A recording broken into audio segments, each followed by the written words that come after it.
All right, welcome. Thank you all for joining us. We'd like you guys to go ahead and help us welcome a very special guest. This man, in my opinion, he needs no introduction to me. I know exactly who this guy is, and a lot of other people do too. But soon enough, the whole world's going to know him.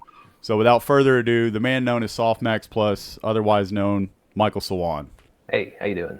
How are you, sir? Thanks for joining Good, us. good. Absolutely happy to be here. Yeah, man. So we were just talking a little bit behind. We're going to get into kind of some of the stuff we were talking about, and you've got. It seems like you just showed up on my Instagram feed. And now you're just there, and Yeah. you're in my life, and I'm like, where the fuck Yeah, was? you're in my life too now. I don't see. It's wild to me because I was like, it's just crazy. So what I'm trying to say is, the reason I'm seeing you now is a lot of fucking hard work that went into where you are now. I imagine you didn't just like stumble on this. You didn't just find lightning in a bottle. It seems like I went back and watched some of your older stuff. So we want to kind of figure out, how did you get here? Sure, yeah. And one funny comment, one I forget who the user was, but she said that I'm her most stable relationship right now. Dude, the comments have been great. You have a really great following, man. Yeah, it's really super fun. But That's great. I got started. So this is the third summer that I've tried these internet videos.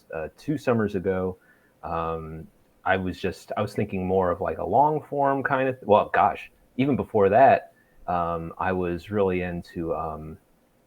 Oh fuck, what's he called? He's an Australian YouTuber. His desk is just like a green iPad, and he like does iPod videos. He used to do a bunch of iPod videos. I don't know. I really loved him. I'm fucking drawing a blank on his name, but he was great. So I tried doing something like that. That didn't work. That was like 4 or 5 years ago. So then 3 years ago, I tried to do like a all gas no brakes style, like go out in public and like just talk to people, see what's going on. A little stiff. I think the nice thing about those Yeah, old I all think. gas no brake. Oh, go ahead. Oh no, I'm sorry. No, I think those are some of the older ones that we saw. Where I guess I almost wanted to think of it as like real small talk. Where you'd go up, you'd offer them something, Yeah, yeah, and you'd break the ice, and then you'd hit them with yeah. like serious questions, which I thought was awesome. But they were Right. like meaningful, so I just thought that was really Oh, cool. well, Like I thank you. found that Thank you. enlightening because it was like big small talk. I thought of it as because Yeah. like Yeah. we break the ice, okay, got their attention. So like, what's have you? I thought it was cool. It's powerful Yeah. stuff. But yeah, Thank you. Yeah, yeah. Well, yeah, and I was looking a lot at like thinking of all gas no brakes. They went to that furry convention. They went to like That's just they funny. went to yeah, the I've seen flat Earth. some of those. Ones. Yeah, I went to the flat Earth convention, and it was just they were interviewing characters already. Like there were already super interesting weirdos. So when Yeah. I would go out in Cincinnati to like Italian Fest or wherever, like the energy wasn't the same, and I wasn't confident yet. So this whole past 3 years, I've been doing a lot of improv, which has been very helpful.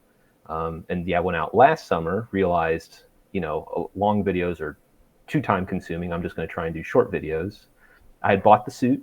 I loved the suit, but I hadn't figured out the clown thing yet. So it was a little better. Like we were getting better material, and it was a little more fun. But still, there was that awkwardness of like, hey, we're filming. Do you mind if I ask you some questions? Oh, what's it about? I don't know. We're just screwing around. What's it for? So there's a little bit of Yeah, that the weird little middle ground, and that was almost yeah, like, not to get you off track, but that was like, when I was watching your early stuff of you and Italian Fest and stuff, yeah, I was like, man, this fucking sucks for like, he's putting it all out there, and some of these people, it's like, man, you were doing so much and they Yeah. just weren't giving you Well, I'm like, instead he's of got looking fucking for pizza the weirdo, rolls, you bring the weirdo to them, like right? he had pizza rolls and shit, and I'm yeah, like, and yeah. these people, I'm like, what does this guy got to do? Give him something. Yeah. It turns out what I had to do was wear clown paint. Uh, Right? which You bring the weirdo. Don't look for them, yeah, but you bring the quote unquote weirdo, right? yeah, yeah. Well, and so what the clown paint has done, like I noticed this immediately. People started coming up to me. Like I didn't have to approach anybody. Like the fun, exciting people are just like the other day, or a couple weeks ago now, It's a the video of magnet. the guy in the fluorescent shirt who was talking about how he used to be an addict and how like he had gotten his life right and his kids and his motorcycle.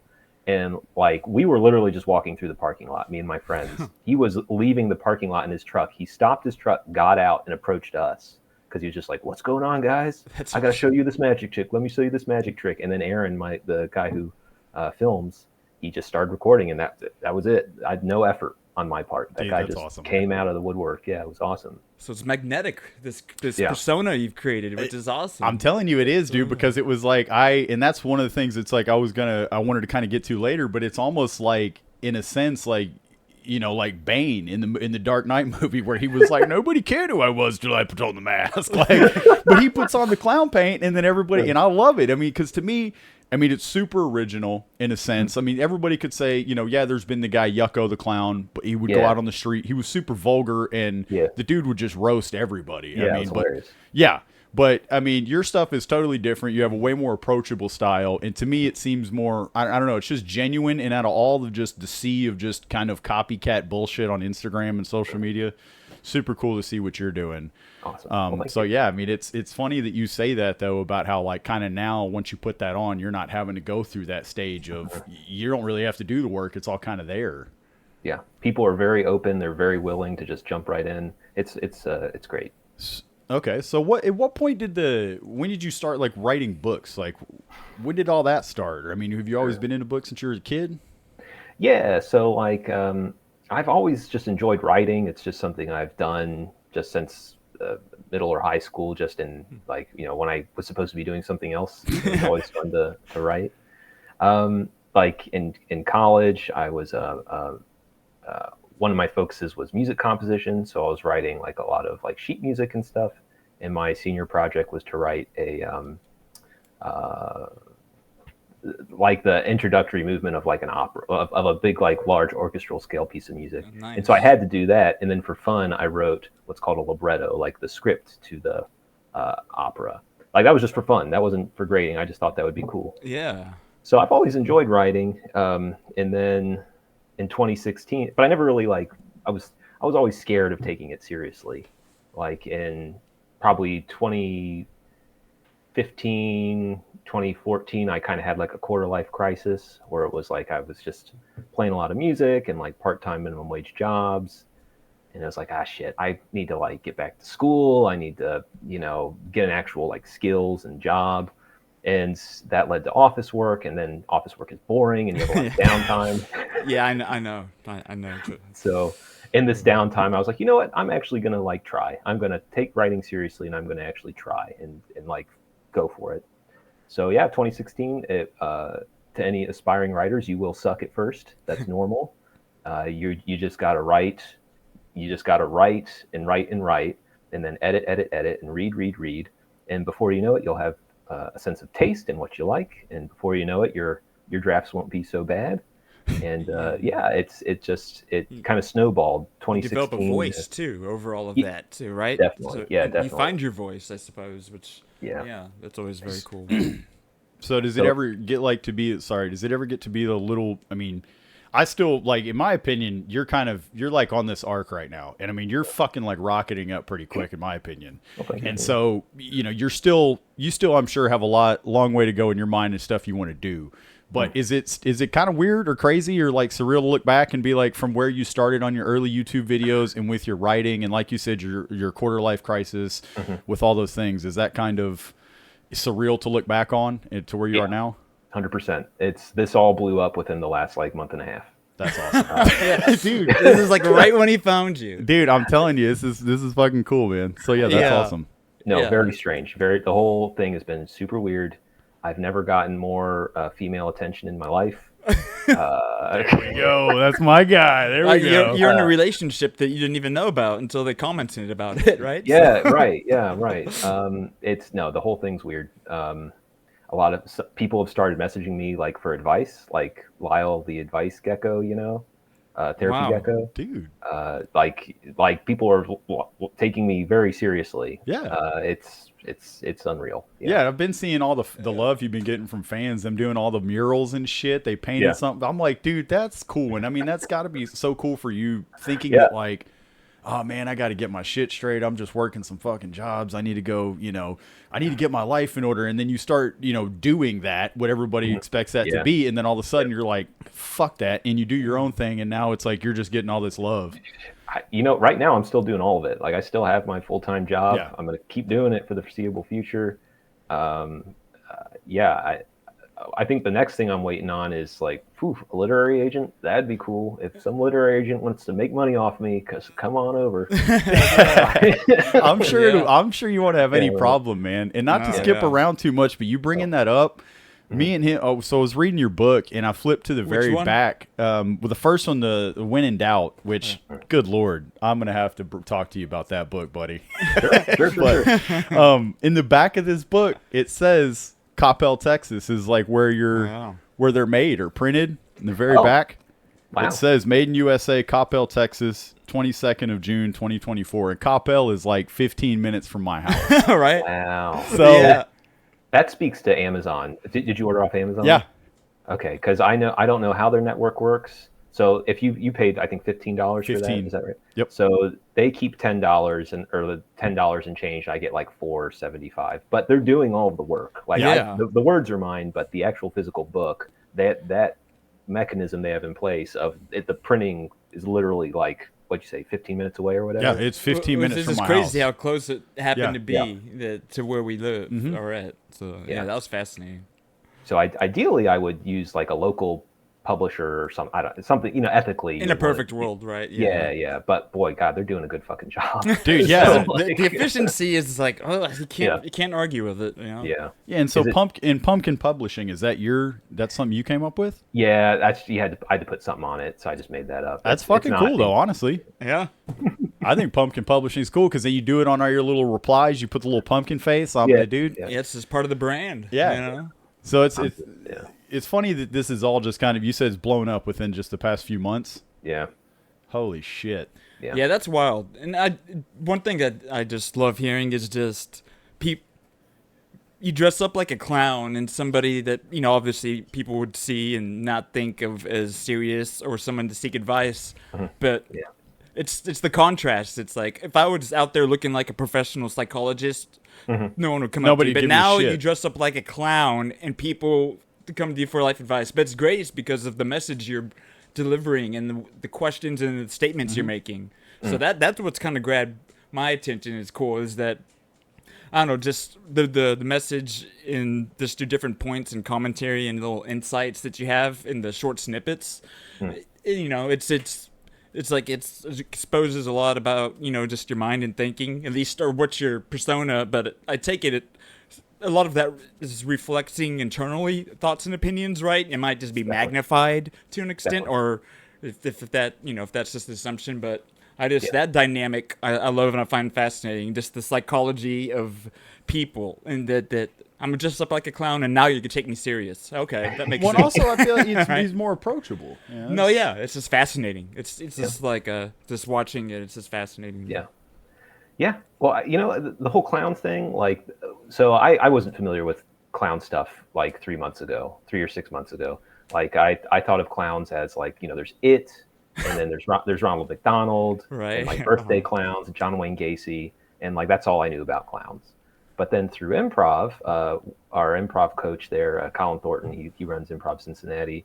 He came up one day and was like, "Hey, you guys want to learn about clown?" And I was like, "Fuck no!" Like, I think I know where he's going too. I do too. yeah, right.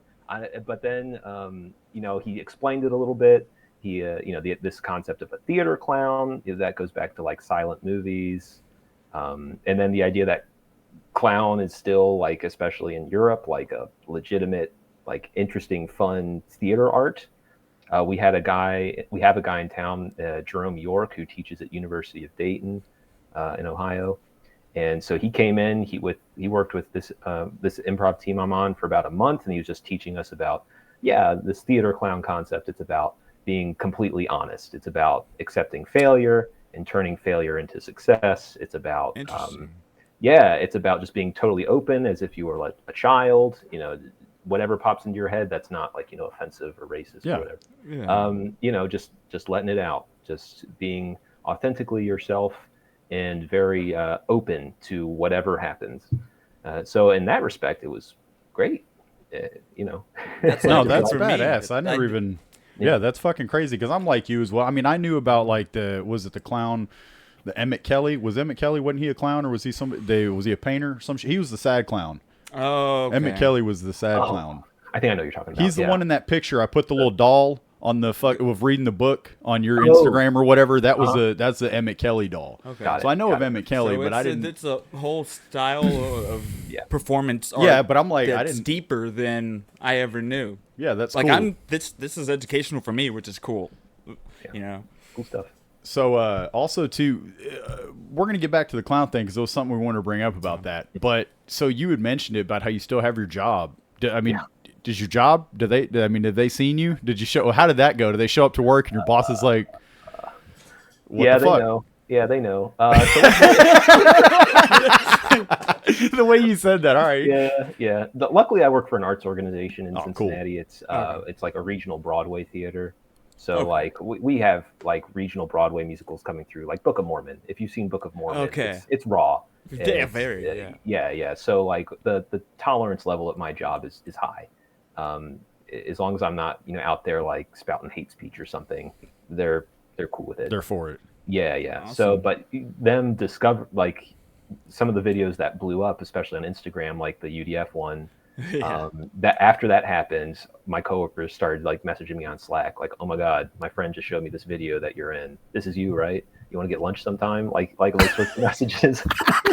It's That's fucking doesn't hilarious, matter how old you man. are, right? Just the people. This is like it's like fame. This is like it's a taste of whatever. It's fascinating. Asking if you wanted to get lunch now. Look at it. Yeah, It's like, right. It's like I've And, been like- here the whole time.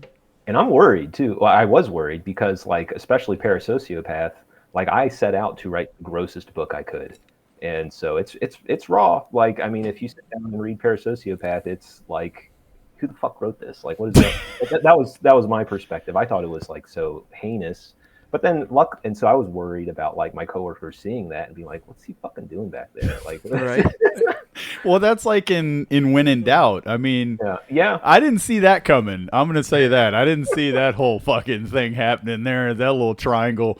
But that was fucking hilarious. I mean, I get what you mean about you're sitting there worried about, man. What are they fucking thinking? Wait, so what But books luckily, did I mean- first? Like, I'm curious. Like, what did you write first? Like, what was the order of your releases? Oh, sure, yeah. So Buki Messiah was first. Okay. And, I love all my books. Buki Messiah is probably the weakest, just because it was the first out the gate. I think a lot of first books suffer from like this. There's just the last third. It just kind of ends. I definitely fell into that trap. Like it's almost like the writer is tired. Like they spend Okay. so much time on the first couple parts that by the time they get to the end, they're just like, let's There's just end this thing." fatigue. Yeah. Yeah. So I think it's a good book. It's definitely the most like moralistic, and it's I think still fun. It was but, fun. That's the one that I read. Yeah. Yeah, he really Okay. enjoyed it. Good. So, but that was the first one.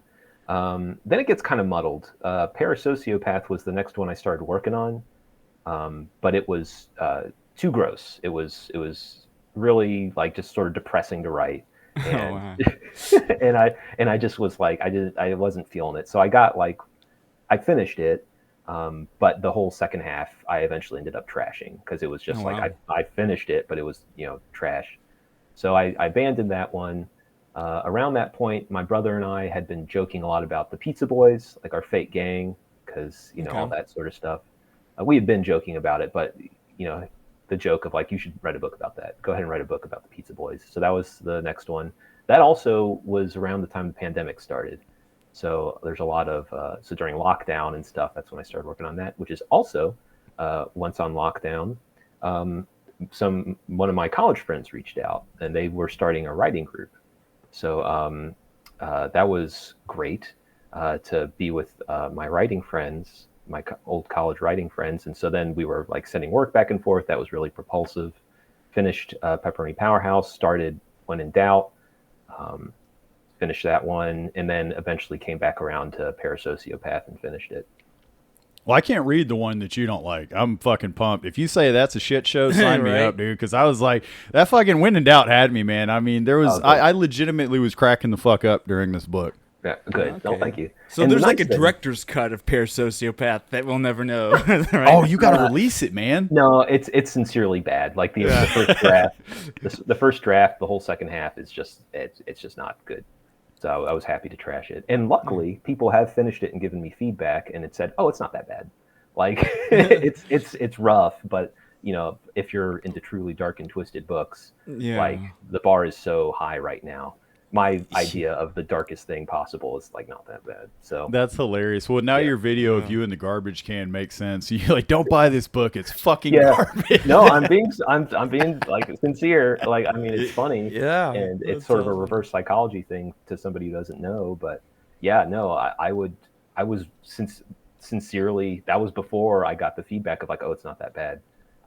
When Parasociopath is the bestseller right now. And when that happened, I was like, God damn it, that would be the one. You're like, it fucking would be this one, dude. Oh, you're like, what about my other shit? It's good. It's like, I really fucking did it in this one, and you're reading this shit. Oh, that's Oh awesome. man, that's hilarious. Yeah. So we're gonna go back to clowns. There's something in one of your more recent videos. You mentioned somebody, your senpai that you'd like to notice you. Chad Demiani, yeah. Yeah, and which recently I had mentioned it to him. He started doing a rabbit hole, and it's like he already kind of his wheels started spinning. I'll let him kind of take it from here, but he kind of had an idea about this character you're telling me about, and About Chad Damiani, just kind of. yeah, wasn't it Second City, isn't it? Oh, so I saw a connection, so I kind of went down a little rabbit hole on Chad Damiani, and he does a lot of clown courses, and I don't know if he was in California, if he was working out of UCB or underneath. I'm not exactly sure. I know there's all these different improv groups, right? Yeah. So I was maybe thinking of the Groundlings, UCB, Second City, and so I guess where you're at has an improv group. And is improv? I'm always assuming comedy. Is that the case, or is improv, the way you talk about it, a blanket for just any kind of acting? So when I talk about improv, I'm definitely talking about like Second City style. Okay. Or like IO is another big Chicago one. Okay, so Chad comedy. operates. I think Okay. Chad operates mostly out of a theater called honestly, I don't know. Okay. He would be able to tell, but I Okay, think well, that's cool. most- But we did a little notice on him. But most of his shows I think are at a theater called the Elysian. I mean, the videos I've seen of him are usually from like festivals that he does, or otherwise just stuff that he's been posting around online. But yeah, improv in the United States is pretty well centered around like the 3 or 4 like big theaters, and we're all like in Cincinnati, we're a hub. We're watching what everybody else is doing and then doing our own version of it. But Okay. it's definitely improv comedy, long form or short form or whatever. And Okay. Cincinnati seemed to have they've been giving you. It looks like Cincinnati been giving you some love, man. You've been getting some pretty good love from old Cincinnati. Yes. So there's a part of town called Northside, which is the most progressive part of town. Okay. And I'm definitely like Northside famous right now. Like, That's awesome. it's cool. Like we went and filmed the parade stuff, all the 4th of July stuff. That was in Yeah. Northside, and like Okay. just walking down the street, it was there were points where it was like a line of people wanting to take pictures and stuff, which Dude. was unreal, like really cool. Yeah, Dude, that's so cool. So now I is just wild. thought of a question now. So you might kind of be in a good spot then, since you're normally out in your clown makeup. Yeah. Can you fuck around in society without your makeup and nobody knows you? It is a sweet spot. Yeah, I noticed in Yeah. Northside. I was in Northside like a couple weekends ago without the makeup at a coffee shop, and I think somebody did sneak a picture. But They're like, I'm pretty sure that's. yeah. But Yeah, 'cause that's- without makeup, nobody's a person. That's another yeah. benefit, though. That's a right? huge benefit, I would think, because everybody thinks like getting famous and noticed it would be fucking cool. But then it's like, imagine when you're mad, you're Yeah. hungover, you just want to go get some BC powder and a fucking tall boy. The reality of freedom that you lose. Yeah. Yeah, no. So I am lucky right now. I can go to like any of the other parts of town and just be a guy still, which is nice. Yeah. Very Damn, that is pretty cool. Yeah. cool. Yeah. Yeah. So what where do you like? Do you see any of this? Where do you see yourself going with this shit? Do you even know yet, or you're just riding it and seeing where it goes, or do you have Yeah. anything planned? Yeah, well, I'm definitely gonna keep doing what I'm doing, and then so just short videos. I mean, every 3 a day, every day for the rest of the summer into the fall. And ideally, the one YouTube hasn't. So Instagram's been doing really well. TikTok's doing all right, and YouTube is slow to pick up. And I think it's because YouTube prefers long format videos. So the next thing I'd like to do is a talk show in my basement. So Okay. like a surprisingly good talk show in my basement. So like you Conan O'Brien in like the 90s and 2000s, like Definitely. if you watch that, and then Yeah. That's the Conan I also liked. yeah, and then Eric Andre, Mm. Eric Andre show. So Yeah. it's like some not as crazy as Eric Andre because like that's he set that bar. I'm not the type Yeah. of person to go No, yeah, beyond for that. sure. But just like if Eric Andre set out to do the worst talk show ever, I want to do a surprisingly good talk show in my basement. So that That honestly hopefully sounds cool. That does. awesome. And you'd be Awesome. great with that. It seems like just because again, it's like I feel like sometimes like with your earlier shit, you were asking really great questions, but just running into it's like more or less people that kind of weren't ready for it or whatever. Yeah. You know? Okay. Yeah. And the questions were there. So I think you on a talk show would be pretty awesome. I mean, and two, with your growing popularity and whatnot, you could actually probably get some pretty fucking cool people to join you, which would be awesome. Joe Burrow. Joe Burrow. He said his face is like, oh shit. That'll be. I hope Joe Burrow never sees that video. Joe Burrow just walks in the room and you're just sitting there smiling. He's like, fuck. If he didn't find the humor in it, then that. Yeah. No, he's great. I mean, the whole money thing about do y'all care about football? We're Dallas. I mean, come on, we're Cowboys fans, so we're Yeah. born into just shit. Yeah, with Jerry, the Yeah. Jerry Jones. Yeah. Jerry. So yeah, we feel your pain in our own way. I mean, the Joe Burrow thing, like, I don't begrudge any athlete who takes as much money as possible because you need to. I mean, We're all trying to make it a living. literally selling your body, like, to this sport and for our entertainment. So, like, that he took as much as he could get, great. Somebody pointed out in the comments that it's structured in a way that towards the end of I don't fucking know. Right. Right. Somebody said something that made sense, and I was like, okay, so maybe it's not so bad. But realistically, yes, I'm glad he took as much as he could. I think the Bengals front office is smart enough to make our situation work. With we drafted pretty well. We'll see how it pans out. But Yeah, it sounds like you got a little bit more faith in your Bengals than I've got in my Cowboys.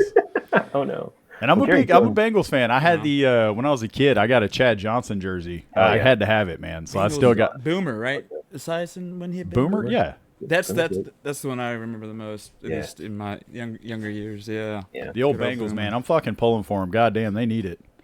Yeah, we're close. We're awfully close. The window's open. Yeah, As long as- absolutely.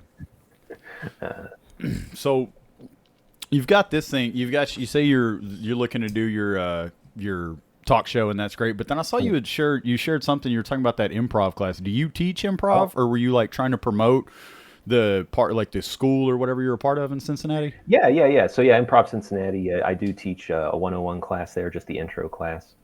I've been doing that for not quite a year, maybe like 6 months. And it was funny.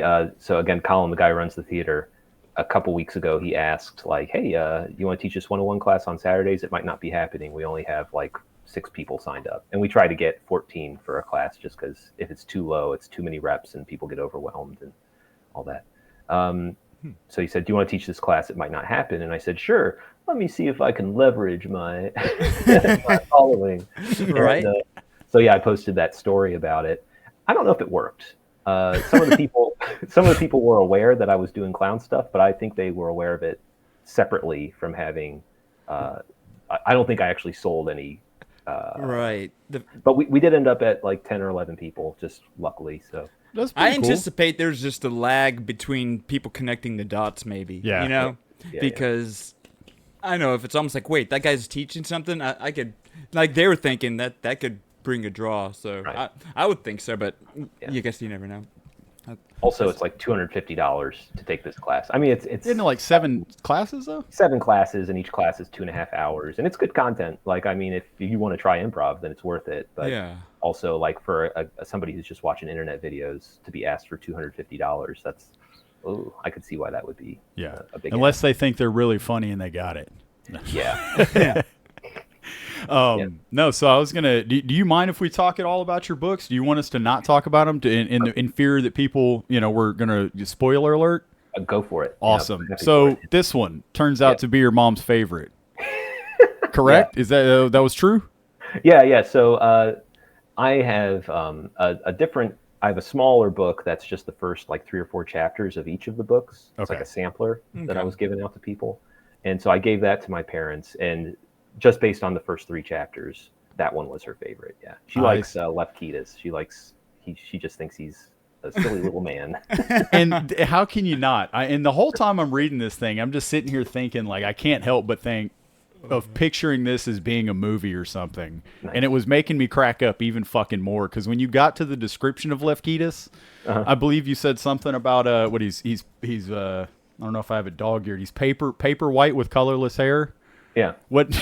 I'm sitting here losing. I'm just picturing some poor bastard that looks like a bottle of whiteout or something. And then you start getting into the details about him and his hog, and then it becomes.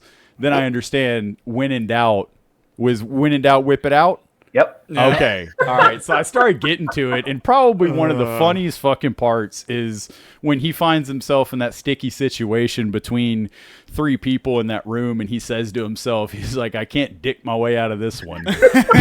Dude, so yes, that's a great line. And I'm going to keep kind of bouncing around here. Your description of people in, what am I saying it right? Automaton, Colorado? Oh, Adamton. Jesus Christ. Okay, I can barely fucking read. I can smell colors. I'm like Automaton. I was thinking Philip K. Dick books and shit. Yeah. It's made up. I mean, so you No, know if you want. yeah, but your description of the people that live there Yeah.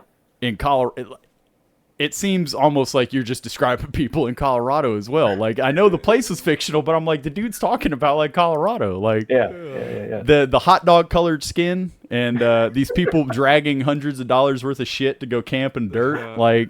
Hot dog colored. Dude, that shit was it's like hot dog flavored water. That was immediately like I honestly I had to put the book down for a second because I just thought about it. I'm like, he's fucking right. The people like they have hot dog colored skin. I had never thought about that.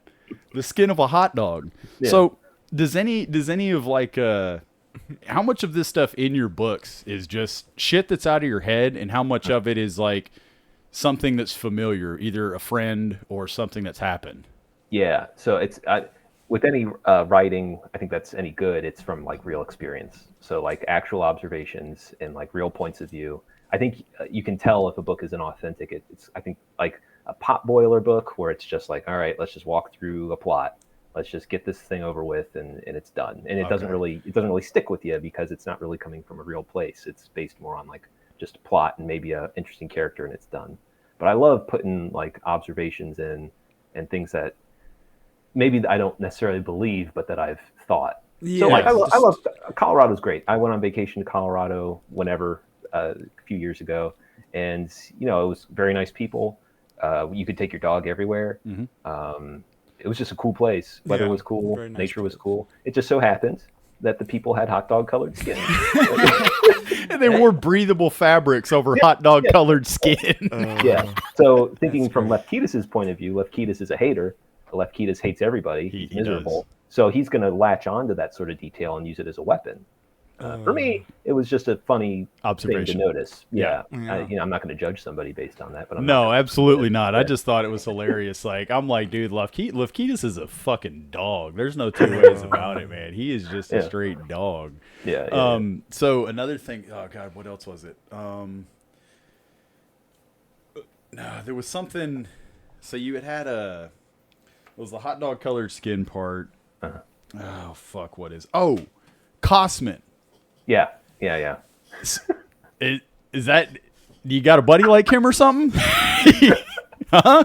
No. So, boy, where'd that come from? That was just an idle thought. So, for people who haven't read the book, there's a supporting character named Cosman who's like Lefkidas' only friend, and he's pretty much a mad scientist.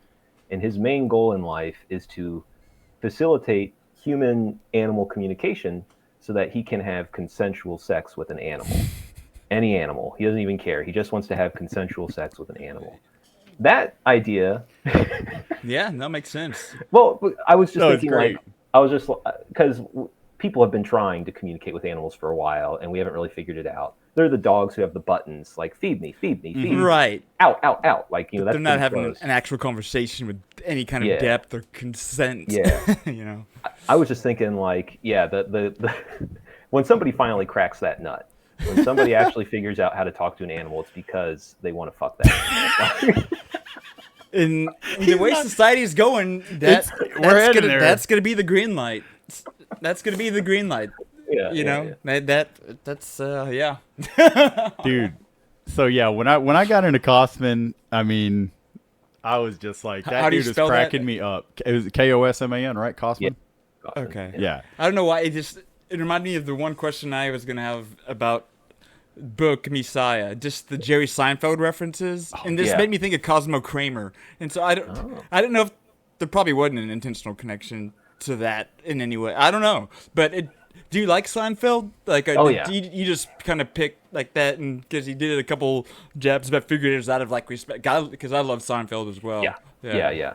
I don't know. I think I just thought it would be funny to call him Jerry Buki Shoe. And then in justifying why is he called Jerry, like, well, Jerry Seinfeld, like he's named after Jerry Seinfeld. Yeah. Like, that just made sense to me. Yeah. And I forced it in, I guess.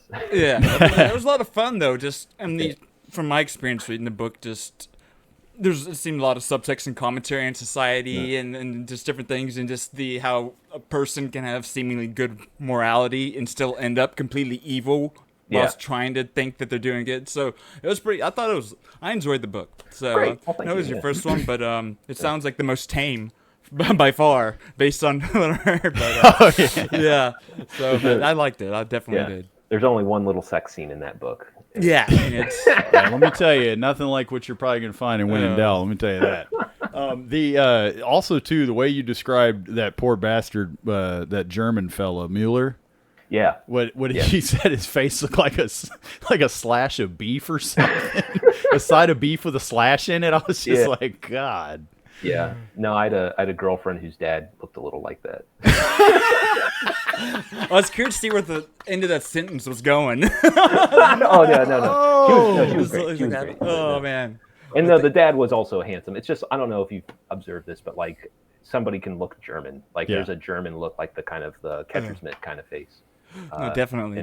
Just taking that to an extreme. And that again, man, that was one of the things I really liked, was just all the different. I mean, there's so many different ones, but all of your, I was just a big fan of your descriptions and stuff like that. Like you said, it was just like a face like a catcher's mitt. I was like, what the fuck? I was like, he's right though. Like an old leathery, because I thought, I'm like, looking face, I would have never thought to describe somebody's face like a catcher's mitt, but as soon as I heard him say it, I was like, I know what he means. Like, I know what he means. Someone that looks like that. Just a big old, it's just so much skin and just, you know what I mean? Yeah. Oh, that's awesome. So would you be down, like, say if Netflix or somebody hit you up and they wanted to make some of this shit into a movie or a show or something? Dude, I do love to get paid. I mean, yeah, it's money's a part of getting around and living around, sadly. Yeah. So I think a lot of aspiring writers are unfortunate because they need money. So they might agree to hastily to deals that they maybe shouldn't. I'm in a good spot where like I'm doing fine. I got my job, I got savings and all of that. So I don't need to take any money. But yeah, if a deal comes along that's awesome, like I'm definitely not going to turn it down on principle. Like it'd be fun. It'd be fun to have that sort of thing happen. Yeah, and I mean, I haven't finished Pepperoni Powerhouse, but I have, like I said, just reading through some of this, I could definitely see, like with Pony Island and all that, and Sasha and Misty and Ben. I was like, it's kind of picturing in my head. I was like, I could kind of see this being something, but I don't know who you would get to play Lefkidas. I don't know. I was thinking a Danny DeVito type, but he's a little old. He is old. Danny DeVito's a little old, man. Yeah. But no, that's the right track though, for sure. Okay, if you had to pick, which one would you want to see into, like, out of your books? Fuck, as a movie, honestly, probably Parasociopath. Dude, okay. Weirdly enough, yeah, that would probably be a cool movie, dude. With the right director, yeah. No, I'm definitely. Who would the right director be?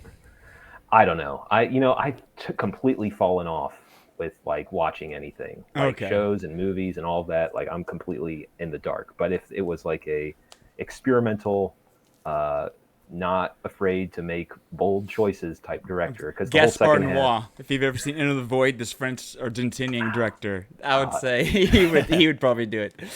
Yeah. Sorry, yeah. So you say you've been getting a lot of love out there on the internet and stuff. Yeah. So you say the ladies hitting you up or what? Yeah, it's weird. It probably has to be a little bit weird. So do you respond to each one? Like how do you manage that? You want to be a nice guy, right? I mean, you seem like a nice guy. So, but it's like, wait, what do you do? Yeah, so I haven't taken. So some messages I get, some message requests are like the one was literally just a woman saying, "I'd let you do me. I'd let you raw dog me," is what she said. Raw And dog. I was like, that's awesome, but like I can't reply to this. Like, No. Yeah. there's no way this conversation is going to go other than okay, like when. So Yeah, for real. so I appreciate that attention, and I'm making a bunch of thirst traps, so I'm kind of asking for it. But That's hilarious. Well, then you It's- also, it's- yeah, and then they you've are also got thirst some traps. It's weird. Isn't there crazy. some A weird thirst trap fella to get reaching out me. to you on your comments too? There's some weird people in there, man. Yeah. There's some So weirdos. I mean, it's I appreciate it. It's awesome. I've never been a fuck boy, so it's like Yeah. I'm Don't just no a- need to start now. Yeah, they say fame will make you crazy. So I'm not about to start like, okay, yeah, let's start punching some tickets. Yeah, let's. Nah, you know, I was gonna say I just saw something the other day. They were talking about how many like people have gone to get tested for STD in Houston, and they were talking about like the rise in STDs in Houston. Yeah. And they were saying that there was like a percentage of them of people that come in and they're just like, we don't know what the fuck you got. Like oh they, my god. they have no idea. So Something's wrong. So yeah, man, no, don't be out there in the streets like that. But that's No, fucking no. funny though, man. That like I said, dude, it's just so cool seeing like it was a little weird, like going back and because I found you on YouTube. I was like, surely this guy's got to have a YouTube. And then I ended up finally finding your YouTube, and I was able to go back and look at your old videos. And yeah, it is interesting to see like the amount of followers and whatnot, and the traction you have on Instagram and TikTok and all that versus YouTube. Yeah. Each algorithm's different. And like you're saying, the format, I think the long form Yeah. is definitely because YouTube implemented shorts Yeah. way after there Yeah. had already been reels and stuff. So I think that could take off. But like you're saying, I think long form seems Yeah. to really be their thing. And yeah, that makes sense. So what about you also I was reading a little bit saying you played music and also like you made effects pedals like the guitar Yeah. like That's why I'm fascinated because Yeah. I play guitar and I see the guitars there. That's awesome. cool. Yeah, I think yeah, he's a big nerd. wanna be rock star my whole life, you know, got like type a- thing. It's like an orange head. Back Yeah, there orange for the head. monitor. Yeah, on a little cab, and then and I got like a loop station and just different things. But yeah, I got a Gibson. I got a Gibson Studio Fender Strat, and then that's just an old like Ibanez S series was like Nice. from high school. But I keep them, all, you know. But Yeah, no, yeah. So effects pedals, you make them? So I used to, yeah. So in college, I focused on music and writing. I wrote still just because I enjoyed it, but like so, and I was a English and music double major, and then I had a minor in wow. journalism. And then so I got out of college and just started. I really enjoyed playing music. That was my main thing in college was music. I was in a bunch of ensembles, and it was really awesome. What kind of music? Because I was always the rock and roll. What were you? Yeah. So it was. I went to like a liberal art, like a small liberal arts school. So the music department wasn't big, but it was very open. So like I came in with not a ton of experience. Like I played trumpet in high school and hated it and quit in like 10th grade. But me and some friends, one friend in particular, used to play a lot of like garage rock type stuff just in our free time. A little bit. Yeah. We made fun of ska, but that's because we Everyone were did, dumb. but I We loved were- it as an 8th grader. Yeah, we were very judgmental teenagers. I'm actually rediscovering a bunch of stuff from when I would have been in high school, but didn't listen to because I thought it was that's lame. I'm not I know listening to that. exactly. I'm what you guilty. mean. I'm guilty there. There's so much good stuff out there that I was just too cool for school. But anyway, yeah. So I just had a bunch. Like I could kind of bang around on drums, and I had taken some guitar lessons. So I got Okay. to college, and since it was a small music program, I could just join any ensemble I wanted. There were no restrictions. I was like, I played like timpani in the orchestra. I played guitar and sometimes drums in our jazz ensemble. We had a that's Latin cool. jazz band where I played like congas and just all sorts of like no auxiliary. shit. That sounds percussion. like just a musician's dream world. Yeah, it was really cool. Like that was definitely the best part of college for me. Wow. And then doing music composition as the focus.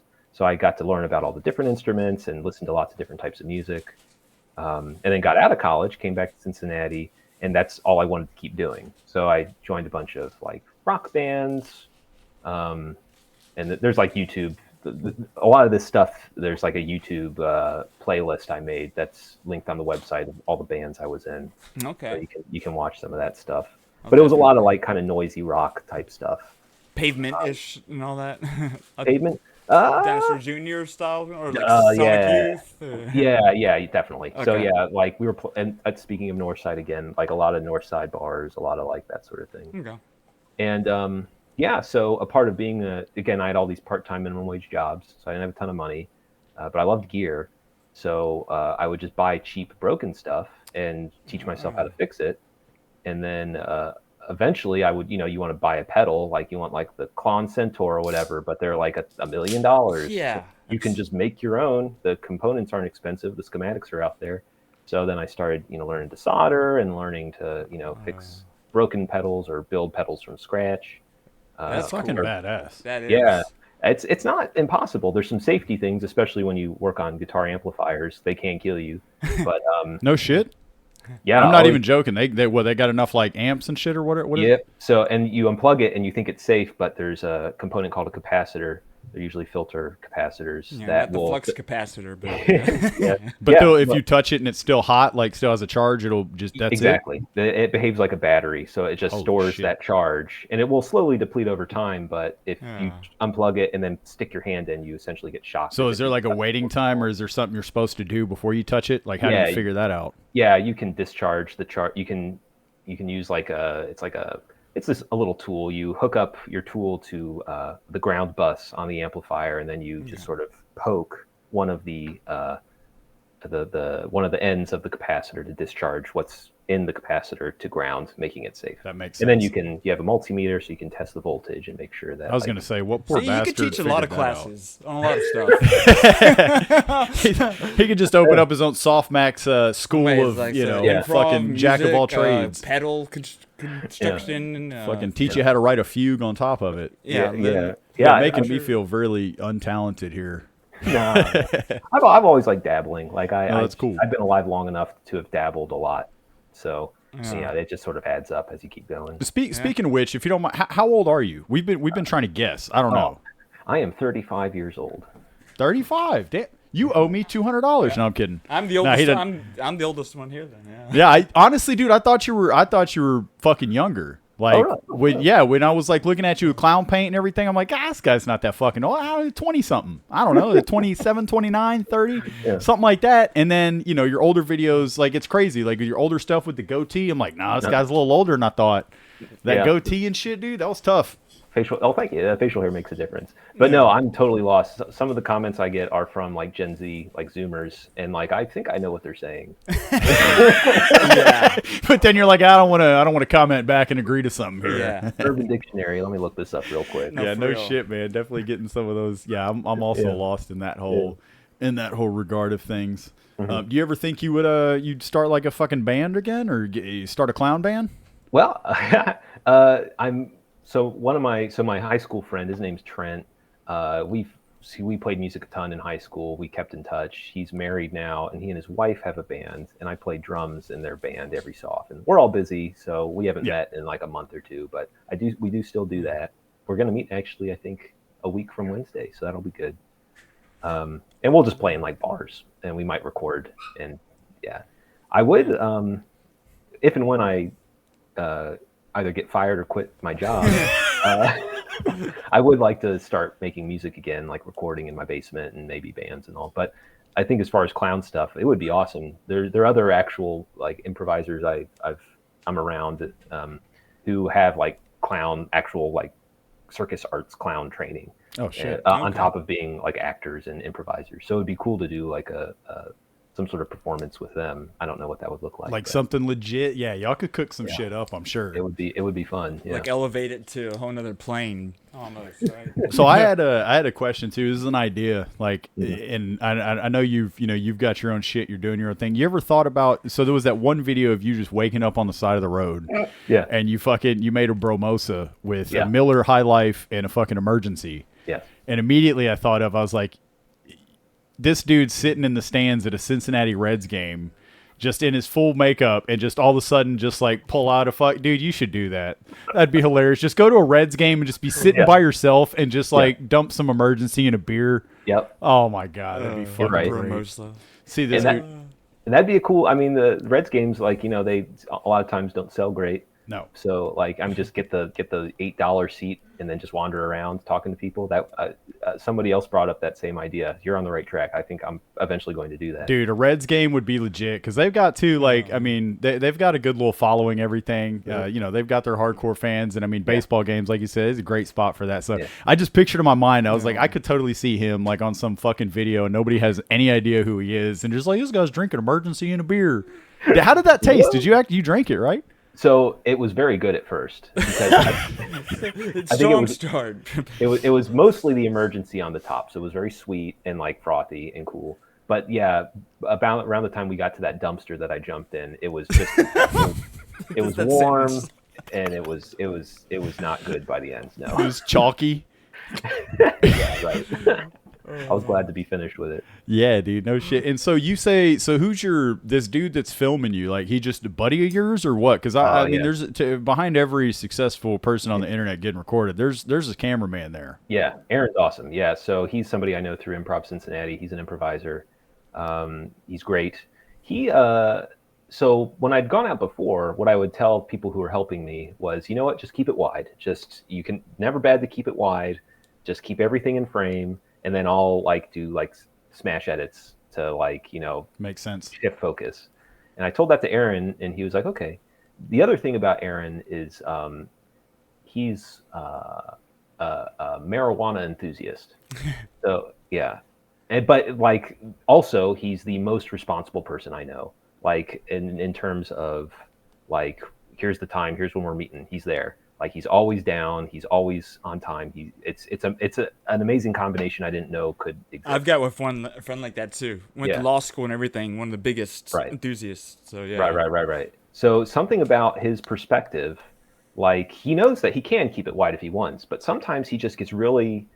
I don't know your experience with marijuana, but my experience is it gives like this intense roving focus where like. You'll hone in on something and then it'll just as easily drift off to something else. And then you're focused on that and it might turn inward and it might cut. So I don't know if that's what's happening there, but he just really grabs on to interesting details that I wouldn't think to focus on. So like this, it's going to be funny. These 4th of July videos, he said he's mostly just focusing on my tummy. Dude, he was.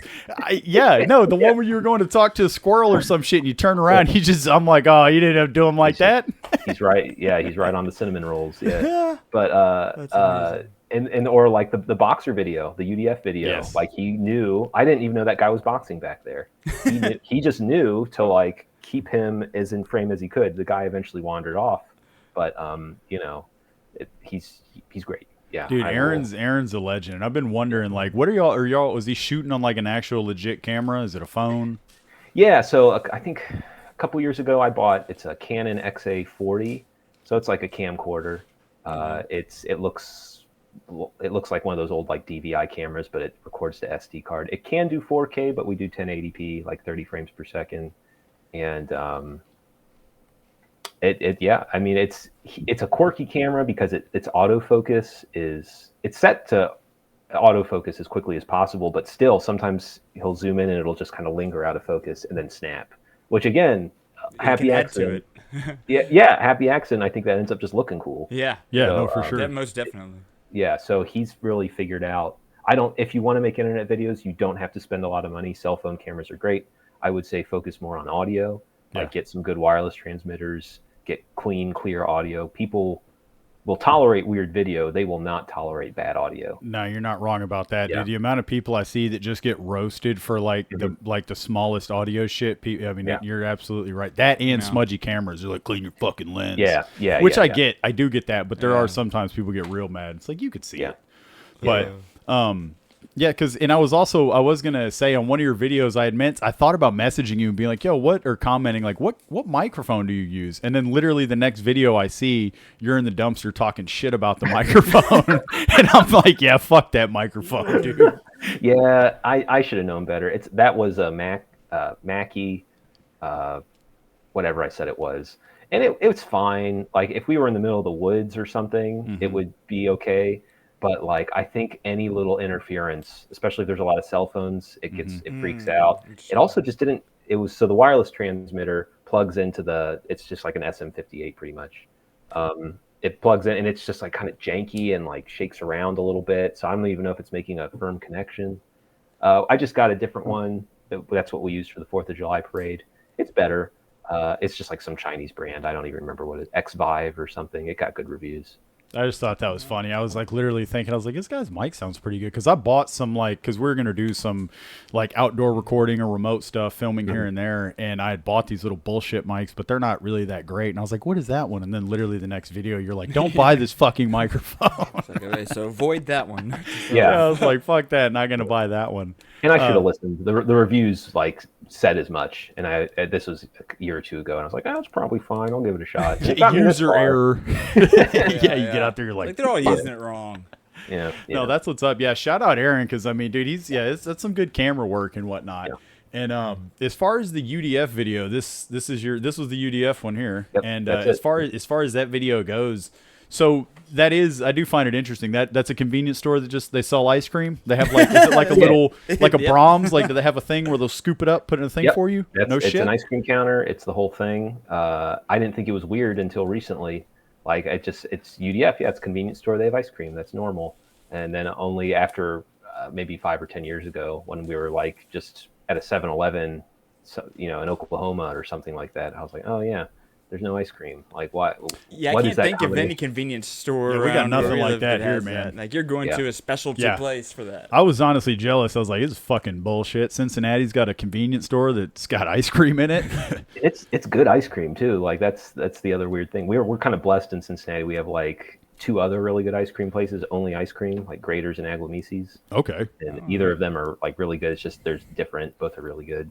And then UDF, like the one that people don't even think of, but is also good. Dude, that's like I thought it was really cool whenever they ended up like duetting your audio over their video. They put the cow out there boxing in the background. I'm like, cool. Hats off to whoever fucking thought of that. That was pretty smart situational awareness and knowing who they got out there. Yeah. I was donating blood at lunchtime and just playing on my phone, looking at Instagram, and they messaged me, and I looked at it, and it was that they had tagged me in that post, and my real laugh is like, ha! Like, I have like a Mickey Mouse laugh. So I did that, and the woman drawing my blood was like, "Are you okay? Like, is there?" Like, yeah, you're like, "I'm fine. It's fine. It's just weird shit going on." Yeah, it's like you're like, "I'm going to get some ice cream after this." Right now. It's funny though. Yeah, that's so cool. So I gotta ask, like, do you got any recommendations for people that maybe young aspiring artists in any kind of realm, whether it's music, improv, writing, acting? You got any advice for them? As for somebody who's kind of started to kind of find their groove? Do you have any? Maybe they're kind of struggling. Whatever. You got any advice for people like that are running into a brick wall of creativity? Yeah, I think it's 2 things. Like, one is patience. These things take time. Like, I'm lucky now, like over the last month or two, like things have been going well. But yeah, I mean, there's many years there where I was just a guy just making weird shit, and it wasn't quite right, and it wasn't quite catching people's attention, and it wasn't as good as it could be, or whatever was missing from it. But I was still having fun. So I would say, while you're being patient, focus on the fun of it, focus on just the creativity of it. When you're creating, you got to turn off your editor. Like, just create. Don't worry about if it's good or not. You just have to get in the groove of creating, and then worry about editing later, whatever it is you're making. And eventually, if you stick with it and you figure out all the other stuff in your life, like money and relationships and everything else, then it's just a numbers game. How many days can you keep trying at the thing you're working on before you get lucky? It's like Harrison Ford. Harrison Ford's story. Yeah, he was like, what, 41 years old or some shit or something like that? Well, yeah, he tells this story where he got to Los Angeles on a bus full of actors, and they were all so eager to make it. Like, I'm going to make it tomorrow. I'm going to make it the next day. I'm going to go hard, and I'm going to make it. And they all get burned out because you can't realistically. You're not that lucky to show up in Los Angeles and get work, within a month. So his attitude was, you know what? No, I'll be a carpenter. I'll be a carpenter to the stars, and I'll be safe. I'll have what I need, and I'll also work on George Lucas's kitchen while I'm at it. And wouldn't you know, George Lucas finally noticed. He asked Harrison Ford to do like table reads, and Harrison Ford was doing table reads for like 2 weeks, just not even knowing that he was even being considered for Harrison Ford or Han Solo. That's so and, cool. And it just I didn't even know that. I didn't either. No, I knew that it like took him forever till he got his first big break. He was like older until he got a big break, but I had no idea that was the story behind it. That's that really was cool. intentional. Yeah. He knew you can't. You realistically, it's a marathon, not a sprint kind of mentality. Yeah. If you're creating and you're waiting for people's attention, what you're doing is waiting to get lucky. Yeah. And how long can you sustain that and not hate it? Yeah.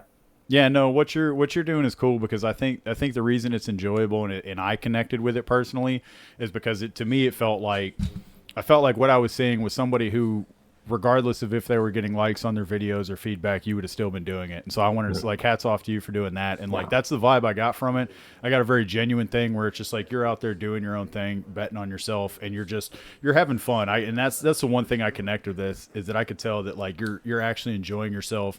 And it's like, I don't know what you got going on in your life, man, but you definitely been inspirational to me. Like, just because, I see, like what you said, that's something that's kind of funny. You told us about the clowns and the improv stuff. And I think that it's something that kind of subliminally came off to me in a sense of like, I kind of picked up on that. Like what you said about, it's okay to fail. Like, you're going to fail. You're not going to do good. And it's accepting those failures. It's accepting those blemishes or black eyes you might have, but still going. And it's more or less like your messages shine through in a sense. And, I think it's super awesome where you are. And the fact that I'm glad you didn't give up after Italian Fest. Oh, thank you. Yeah, that's all great. No, thank you very much. Yeah, man, for sure, dude. This is, dude, thanks so much for being here. This has been so cool. I can't wait to see like what else you're going to be getting into. I'm definitely going to be, I wish when I bought your books, you got more money for them, but I'm going to buy the rest of them. That's all right. No, thank you. Money, and right now money's not a big deal. Like some of the videos I bitch about money, but that's just because I'm bitching. You're making a video. Being human, connecting to the audience, right? Yeah. The money, my brother and his girlfriend are really into like equity and like give everything away for free, essentially. Like it's bring everybody in, like make everything as accessible as possible. And I was thinking about it. I was like, maybe I should just give all these books away for free. Like, why not? But then also I like to get paid. So like, right. I don't need the money. I appreciate, and sometimes I get messages from people like, hey man, yeah, I'm going to get paid and then I'm going to buy your books. And it's like, God, fuck. Go on Anna's Archive. I fully endorse Anna's Archive. Like, if somebody wants to put my books, Anna's Archive is like a pirating site. Okay. If somebody wants to put my shit up there, and if you just want to read it for free, I'm not going to be mad. Like, I'm doing fine. Yeah, that's like Immoral Technique, the rapper. I don't know if you know who he is, but he had said, like, in one of his songs, he's like, download this shit illegally and play it outside. Right? Like, just exposure, man. It's just like, that's awesome. Yeah, so I was going to say, I think there was something else I was going to ask you. I feel like I'm going to walk away from here and be like, fuck, I didn't ask him that.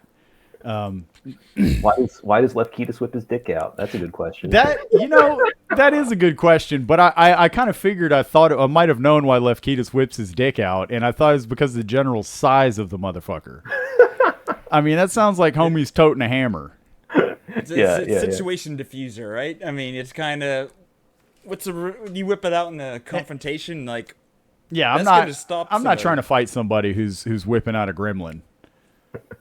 Yeah, well, it just comes from again, this writing group I was in. My one friend was writing a story, like a detective story, about how like his detective was in a scrape. His detective was about to he was hiding in the woods, and some security guards were going to find him. But this is a straight-laced detective. This is like the more traditional, like solving crimes, nice guy. But he's about to be discovered. Yeah. He's about to be discovered. The security guards are around the corner. What do I do? And this very straight-laced detective solution was to whip it out and start masturbating and be like, whoa, you found me? Whoa, I'm just a guy masturbating in the woods. And the feedback I gave to my friend was like, this doesn't make any sense. Like, this guy wouldn't do that. Like, he's too clean cut. He's too nice. He's like a straightforward detective. Yeah, more or less. But then it got me thinking, like, well, hey, what kind of person would whip their dick out? Like, Salt scrapes, you know. Dude, and I thought it was funny how you added in there about how he was like when he finally gets caught and he was like, but I wasn't stroking it. He's like, it's only a sex crime if you stroke it. It's like, I don't know about that, buddy. I don't know. You might want to check with your local code and your local municipality before you just go whipping that motherfucker out. Yeah, the logic's there at least. Yeah. No, dude, that'd be hilarious for some book club to adopt Lefkitis as a Lefkitis mystery. Are you gonna write another one with him in it? I would like to, yeah. So yeah, my attitude right now is like the writing has slowed down for sure. Yeah, I only have so much free time for any of this. Yeah, so like the past 3 years, my main thing has mostly been improv. Like doing a lot of improv. It's been fun. And every summer I would start doing videos. And now that the videos are doing well, it's like, well, shit. Now this is my main thing. My hour before work, I'm like editing videos and like all that. So ideally, eventually, I'll find time to continue writing because I do love it. It's just I was just about that was another question I was going to ask. I'm glad you said that. Is like, how do you balance all that? You're obviously books is what got you, that's kind of your interest and what got you out there doing this whole thing and promoting in the first place. But then again too, it's like your social media and SoftmaxPlus is taken off to such a way that it's like, I'm curious, like, how are you balancing all that? Like, well, I am single and I don't have kids, so that helps. That's a big chunk of time. I would like to fix that. My plan is to like get married and have kids. That would be awesome. But it's. So, I'm right there. I'm 32. You're 35. I'm 32, man, and I'm running into it too out here. I'm 39. I just had my first kid. Oh, congratulations! Yeah. Oh, thank you. But yeah, so definitely no rush. No, kids are awesome. But So other than that, no. I have a couple housemates, and one of them was saying the other day that she thinks I'm probably a little OCD. Not like clinically or anything, but she's probably right. Like it comes naturally to me to like, this is the time for this. This is the time for this. This is when I do this. And it's that structure is really useful. Yeah. Well, that's a good problem to have. Cause me, like your buddy, like your cameraman, I'm also an enthusiast of marijuana and, that can be a problem. It can be a problem. The whole, oh shit, I'm supposed to get at Matt's house at 6. Oh, yeah. Fuck. It can be an issue. I keep it on. I notice that if I just continuously stay high, I'll be okay. Yeah. Well, I think what Aaron is just bouncing between, he's either hitting the vape or drinking coffee. And he says he just gets in the groove and then it all balances out. So it's funny you say that too, because also there's one thing I have in common with Lefkitis, and that is his coffee habit. Yeah, right. But I'm trying to picture, when you said jug, are you talking like a fucking giant big gulp jug thing like you buy at the truck stop? That's what he's drinking coffee out of? That's what he ended up buying, yeah. Jesus. That's a good gallon of coffee. Yeah, and homie was walking up. He had him walking up to the counter with like 6 styrofoam cups, dumping them in this fucking thing, dude. And then he leaves pissing all the nonstop. Is that God, dude? I remember actually doing the math too. Like how many styrofoam cups do you need to fill like that? Because I was thinking about it too, and I'm like, surely he's got to be talking about those giant, ridiculous plastic fucking mugs you buy. God, talk about a jug of coffee. Jesus, you a big coffee guy or no? I was when I was writing that book. I was, but I've been avoiding caffeine for a few years now, just because like I can't figure out it's up and down, and eventually you just kind of become normal again, but you're drinking coffee. So I just find it's easier to just. Sometimes I drink something with caffeine in it, but then just one and done. Yeah, I should probably look at tapering it off, getting out of hand with it. You can buy caffeine pills, and the caffeine pills you can cut into like quarters, so it's very easy to taper off caffeine that way. That's actually a good idea because I tried drinking I tried drinking matcha, the matcha green tea. Yeah. That shit's actually pretty good. It did give me in the morning. I did have like a good alertness. It's pretty good stuff. But it didn't have the jitters I get from coffee, and you know what I mean. And I want that. I want that. Greasy. Yeah, you know what I mean. It makes you feel like you're alive. Yeah. Nice. He said, "Yeah, nice." He's like, "I'm glad you enjoyed that." Coffee. Yeah, but no, man. I mean, I could keep going in a sense, but I don't know what you got going on. I don't know if if Matt, you got anything else? No, you covered everything basically. I was curious about. He's kind of Mikey discovered you here, and it's been a blast just to kind of get inside your mind, and just kind of, the man behind the mask. So do we refer to, is this persona character Softmax? Like, is that their name? Do we call him Soft? Do we call him Max? or what? How, I don't have, I haven't settled on a name. Okay. When people ask me my name and I'm out there, I just tell them Michael. But on the internet, people have been calling me Softmax. They've been calling me Max. The Cincinnati Cryptid, that's a name that started popping up. Okay. It's pretty funny. That's pretty cool. But yeah, I I'm like a dog. I'll respond to whatever.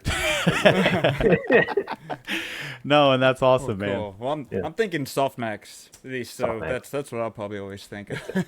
Hey, man, you call him what you want, right? But hey, man, I'm definitely gonna try. I'm gonna keep tabs on you in the most normal way, not like Lefkitis and Misty, not what he was And doing. not like that person about raw dogging either. Yeah, no. It'll be normal, and I'll leave you alone on Instagram, man. You've been great for responding to me and putting up and entertaining all my bullshit. I'm definitely gonna keep an eye on what you're doing, and do the best I can to share, keep promoting, tell everybody I know about you. I had a group of people come over to my house on the 4th of July, and when I got them all in the house and had them sit down in a circle, and I just like fucking showed them your book. They thought it was like an Avon thing.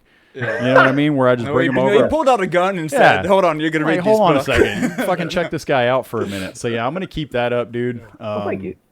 But as you don't have to worry about it. I'll pretty much leave you alone now, though. Now that I got you on here, reach out whenever. We'll do like 6-month check-ins. That'd be cool, man. I'd love that. to do something like that. And also, too, if you're ever, I know you get involved with bands and you want to broaden that net. Matt here is in. He also has. You've got some buddies of yours that have been in bands. Things like that. Bands throughout my life. Yeah. Yeah. But yeah, that's... he has actually one friend of his that we interviewed on here, Billy. Yeah, who's played in a really popular. He was playing for the Joshua Ray Walker guy. Yep. I think he's... Yeah, he was playing bass for them. Right now, but yeah. Oh, they're about to start playing again. Are they? Okay. They're touring again. Nice. But yeah. But yeah, man. So we'll keep a tabs on your music stuff and anything you got going on. Mainly your books. Yeah, I'm waiting that talk for show. If you start a basement talk show, Dude. man, that's... Yeah. You'll know when that's coming. Oh, yeah. I'll Hell make yeah. a ton of short videos about that just to drive up, because I'm just going to try and like drive the Instagram, TikTok audience like, hey, check out YouTube. I'm probably going to release it on Halloween, hopefully. That'd be fucking Make like a big deal out of it. Yeah. Yeah, that'd be fucking sick, man. Anything I see you drop, I'm gonna promote it indiscriminately. Put out flyers and everything I can, man. But dude, seriously, thanks so much again just for taking the time to respond and all that bullshit, man. I can never say thanks enough, and I look forward to the day where you no longer respond to my messages because you got too much shit going on. Never. Nah, man. So hats off to you, man. Good luck to them Bengals. Yeah. Cowboys. Good luck. Yeah. Oh, thank you. Well, we're just waiting on Jerry Jones to kick the bucket, and we'll be good, man. Once I'm Jerry convinced. kicks that bucket, we're in for it. The deal with the devil, he's got to go. Yeah, but Yeah, definitely. All right, man. But thanks a lot, Yeah, brother. thank We you, appreciate thank you. you. If I'm ever out in Cincinnati, I'll come stalk you, dude. And Definitely. UDF. That's the place I'm going. I'm not even joking. So, Perfect. All right. Thank you very much. Awesome, Talk to you man. Bye, Thanks, thank Michael. you. Yeah, bye. That was fucking cool. yeah, that was pretty cool. Yeah. So look at that. You did it, Mikey. You did it. Man. You did it. Wow. I don't even know. I don't even know if any of that went the way I wanted it to. You know what I mean? I don't know if I asked any of the questions I thought I would. I think you did. I think I did. I mean, as far as everything I was aware I hope I did enough. I think you enough. did more than enough. I hope that I don't look back at this and think, man, I really shit the bed on that one. No. With You yours. didn't do anything Okay. wrong. No, I know. That's great. No, was man, great. but hey, I mean, You talked for an hour and 10 minutes. I'm kind of, I know. I was like the whole time I'm sitting there like, think of something else to ask you. Fucking don't clam up here now. Don't clam up on you're me. good. You did good, man. You So- did perfect. It was, yeah. No, but I hope all of you guys who joined us and who stuck around and checked them out. Yeah. I'm sure there's a bunch of you guys who checked out Michael Sawan, better known as SoftmaxPlus, the man, the mystery, the legend, Yeah. author, musician. That dude really does do a lot. He can do quite a bit. And Yeah. this guy's kind of Again, a jack of all it's trades. create your own luck. I almost wanted to mention some of that. He's talking about you just keep doing things. On never the stop. 6-month checkup. We can Yeah. get him in 6 months from now. It's So just, yeah, no, I mean, you just keep trying. You just at the end of the you don't day, I stop. hope that. never stopping. That Jeff would get that. Yeah. And I was it's a just going pop to say, I star hope that at the end of the day, any of his fans, I hope his fans tuned in, and I hope we could have, my whole aim here was to just give the best I could at trying to kind of give an idea of who the guy is, because we all see his videos, we all know what he's doing. Yeah. But yeah, I didn't know who the fucking guy was. I didn't know what his plans were. That's the normal human. You know. So, there. Pretty creative dude. Yeah, no, he was awesome, dude. Very personable, man. That was great. Yeah. It really was. I think it's a good time to take a little break. Yeah, take a little break. Grab a beer. I need a beer. But yeah, we're right back. Are we back? You know what I just realized? I didn't even do any kind of intro. And that's fine. Really, I just said we're here. But that's. But that no. We could do the intro right now and it'd be like, and coming back next segment. Oh yeah, then they could. Yeah, they would. They don't know the order of events. Yeah. Well, I know, and so I want to let them know that they're being lied to. Matthew's editing things. It's not lying. It's just pulling the presentation of the art. That Matthew is lying. He's not giving us a full unadulterated product. A gross misrepresentation of what is occurring. Okay, you might be right, but so that just was happened. We just fucking talked to cool. that guy. We just talked to Michael Sawan. That happened. That happened. You spoke it into existence about 3 weeks ago. Yeah, I was watching that segment earlier. Yeah.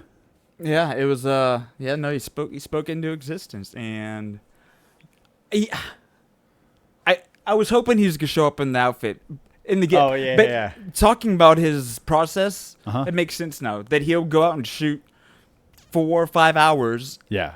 And that'll be a week or two's worth of content, and he goes and chops that up. So it's not like he's out there every day making a 2-minute video. Yeah. He's out there once, twice a week, I guess. Did he say that on air? Or are we breaking the fourth wall? People don't know that.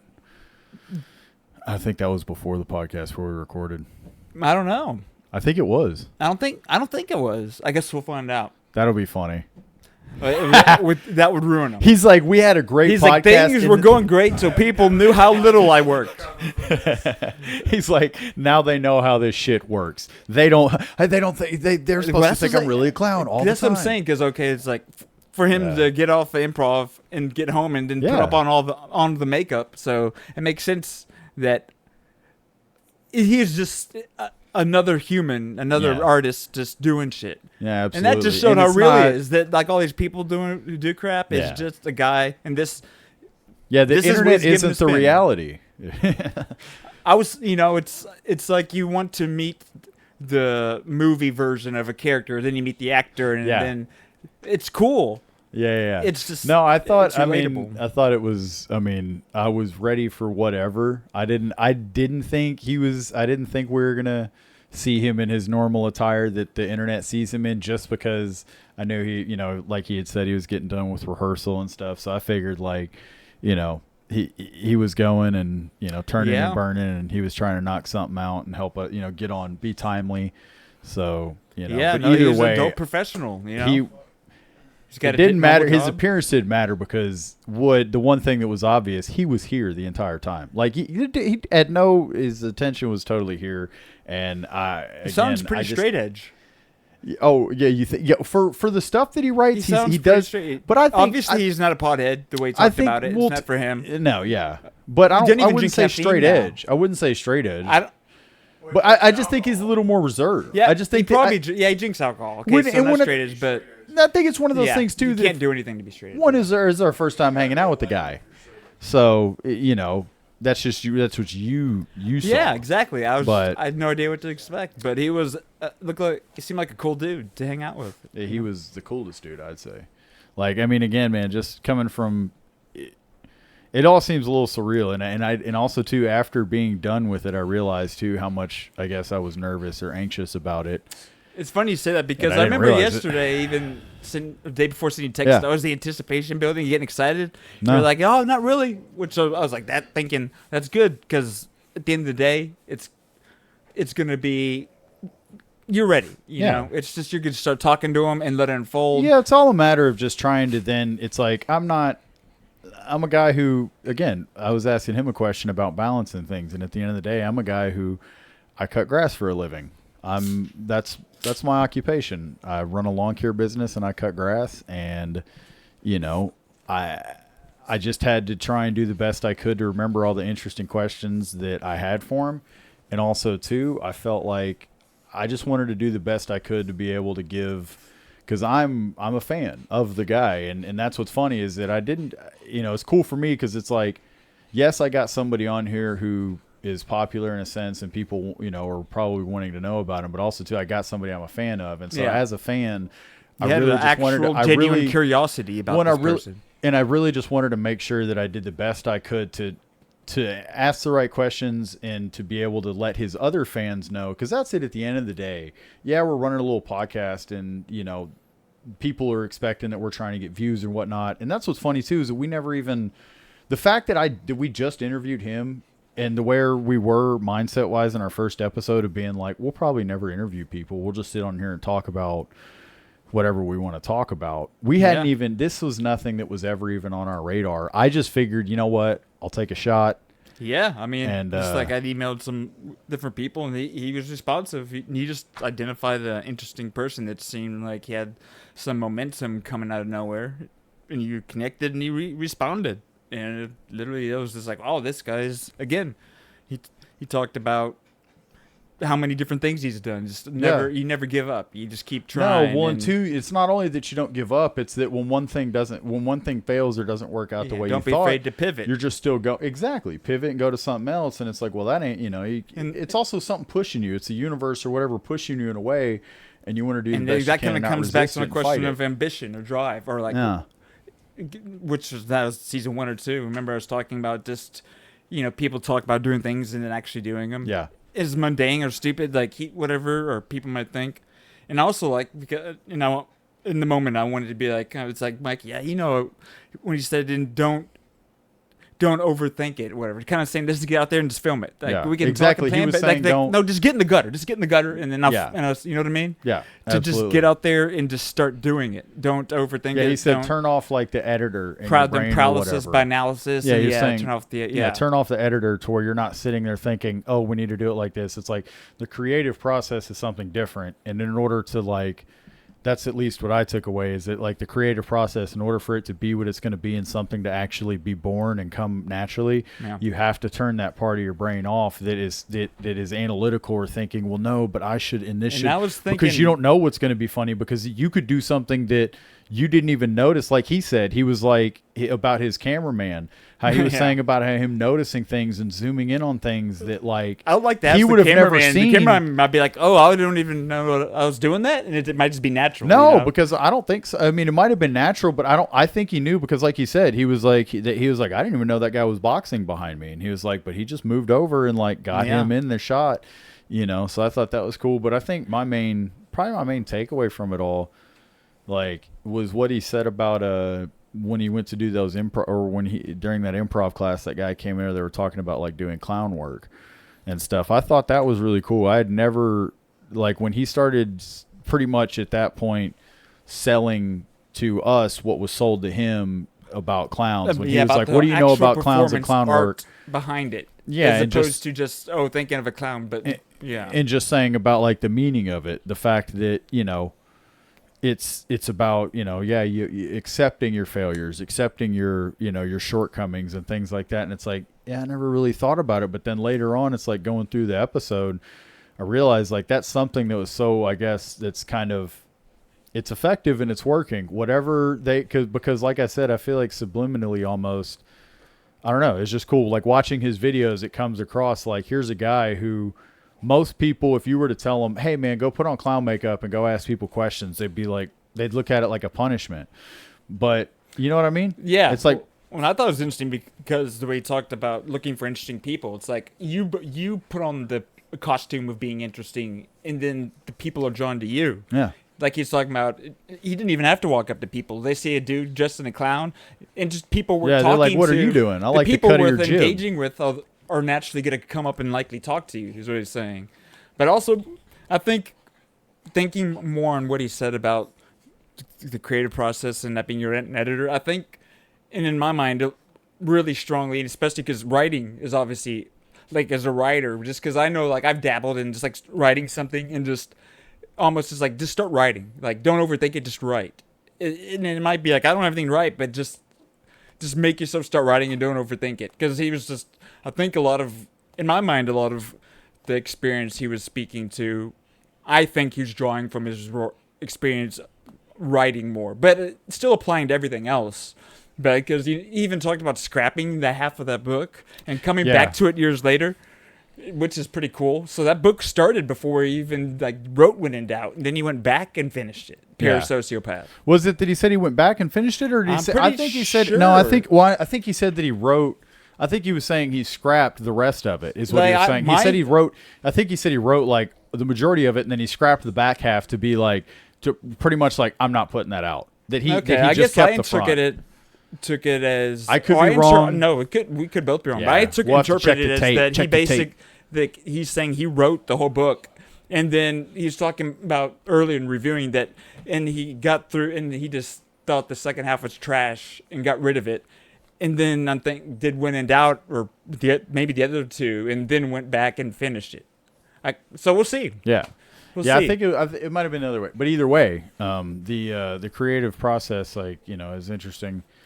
Getting to no, it was all just really cool. Like seeing how quick all this is taking off for him. Like I said, if you're watching this, hopefully this is y'all's first time joining us when you're watching this episode. Hopefully this is your first time, and or if you haven't hopefully already picked it up. A subsequent time to your first time. If you haven't been watching, I'm Mikey, and that's me. Like if you haven't already picked that up, but no, I mean just going through everything with him and talking about like his process and how like this is all just kind of happened over what like he said like 2 months. Like yeah, it's like that's a month and a half or something. Yeah, and so if you're watching this, like you should go back and check out his earlier stuff because it's cool just seeing like where. He was out there trying to find his way in a sense too, and now, had he just stopped, had he gone to Italian Fest and took some clown tried experience, to pass out this clown like improv class thing that he saw, it's like he did that, and then it, I guess, inspired him to create this persona, which I'm gonna call him Softmax.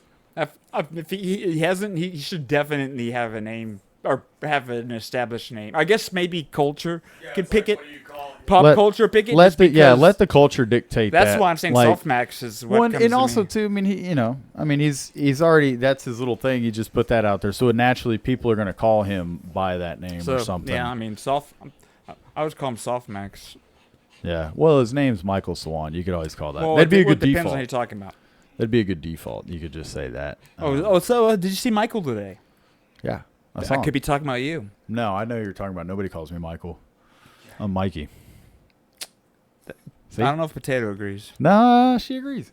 I don't know. But yeah, I mean, again, just like kind of reflecting on the whole deal, trying to do the best we can to do that and wrap up the episode in a sense. But again, it'll be cool. Like he sounded like he was down to come back in another. Oh yeah, he definitely sounded 6 down. months, which would be really cool, man. See, and like I said, I made that comment that'd be about next year. He's talking. It made it sound. He sounded like the whole talk show thing was something that he's gonna have done for Halloween. That'd be pretty sick. Which I'm curious to see. So he must be having something in the works with the normal talk show. So I'm wondering if he's gonna be dressed up as Softmax for it. Oh yeah, absolutely. Yeah. He He's has not. to at this point. Yeah. Well, yeah. When he Well, mentioned, you would. he come has on. to. That's why wouldn't you? That's, why would you assume he wouldn't? You know what I mean? No, it'd be Yeah. It'd be It'd foolish. be foolish. That's. But no, at the end of the day, too, I'll say this. I guess, because I feel like with having accomplished this, which is kind of still crazy, having gotten him to agree to be on and everything, I will just say, positive things can come from your usage of Instagram and the internet. Shout out, Jeff. Yep. So Jeff, if you're not on there, get Suck on there, it. and if you're on there, get on there more. yeah. So what I was gonna say. Love your life to Instagram. Yeah, so there's positive things that can come out of being on the internet. And I think that would lead me to my next thing, that is saying that mostly people are using the internet and for the dumbest shit. You could be doing stuff like this.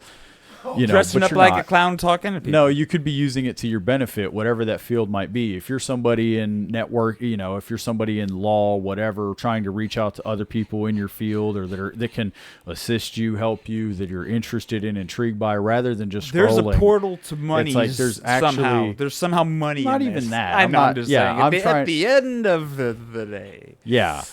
There, yeah, whether it's artistic expression that you're, like he was saying, he's just flexing his creative muscle. Like he's gonna be doing something. It's not like he's doing well enough to where, even if he never had to work a day in his life, he'd be creating. Yeah. Because he's a creator. He's an And so he's what his own type of artist. Yeah, and so my point is, what I was trying to say is that,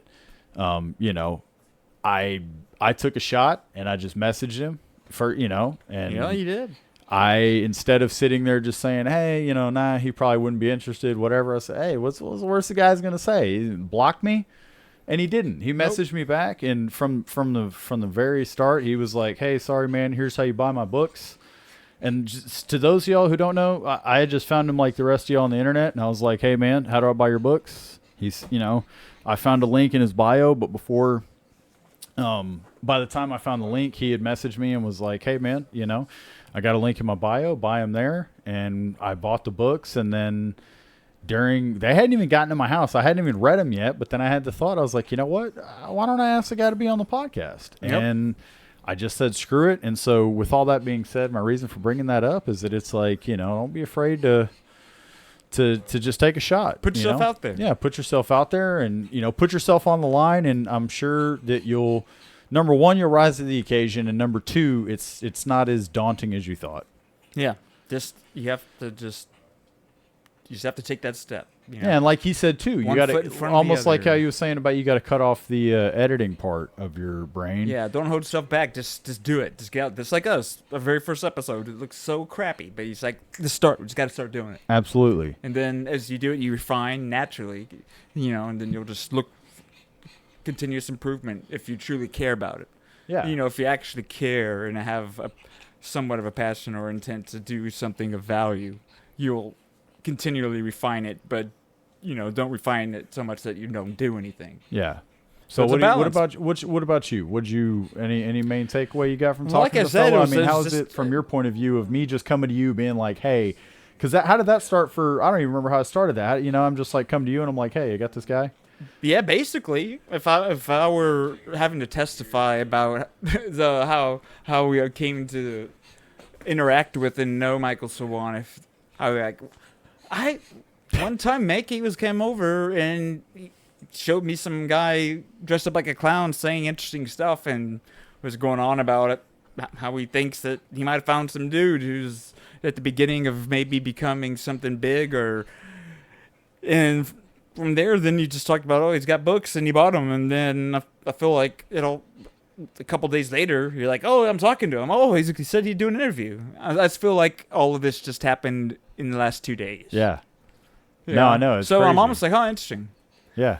I'm for me, I was just along for the ride. Yeah. More than anything. Yeah. Absolutely. So I mean, Well, I hope it was a good ride. I hope I did a good job. If y'all are, I'm hoping again that you guys, what brought you to our YouTube page this evening, or this afternoon, this morning, wherever you may find it, that I hope that the reason that you were brought here was because of Michael Sawan, and I hope that you feel like, I hope you feel like it was a fruitful interview and you got to know a little bit about the man, and that it entices you to kind of follow his career, buy his stuff. And as you heard, it's like he's not just trying to hawk his stuff. It's like it is what it is. But he's, either way, definitely check him out. He's worth checking out and kind of seeing who he is before all of a sudden you just see him on a TV show or something or see him somewhere else. It's like, yeah.